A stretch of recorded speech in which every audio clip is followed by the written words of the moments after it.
Here in Heretaunga Hastings, we do a good job of managing our wastewater. Council collects wastewater via two different networks. The first is domestic. This is the wastewater that comes from your house. It's the used water that goes down sinks, showers, baths and toilets. Most of it's water. The rest is kuparu, detergents, food scraps, cooking oils and things like wet wipes, which shouldn't be there. The second is industrial or trade waste. This is the wastewater that comes from large processing businesses across the district. Think fruit and vegetable growers, producers and manufacturers. Businesses who use the industrial network must meet pre-treatment requirements. Their processes are tested and monitored by council officers. After heading down the drain and out to East Clive, the domestic and industrial wastewaters are treated through two separate processes. Domestic treatment starts with screening. Honeycomb-shaped screens act as a big sieve, stopping any large items like wet wipes, sanitary products or even toys getting through.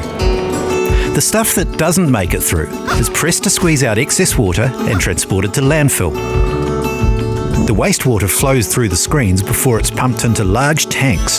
The tanks are called biological trickling filters, and they're filled with naturally occurring good bugs and break down and remove organic material. These good bugs grow on millions of flower-shaped pieces of plastic, which act like bug factories. After about 30 minutes, the wastewater moves onto the Rakahore channel, allowing the treated water to reconnect with Papatū Anuku to regain its mauri before being discharged into the ocean. Following the Rakahore channel, the wastewater goes through grit removal, where air is used to separate small bits of grit and stones from the treated water. This stuff is transported to landfill too. The now treated water makes one final stop at the outfall pump station. Industrial wastewater goes through its own screening in what's called an industrial milliscreen. Similar to the domestic screening, large solids and items are filtered out.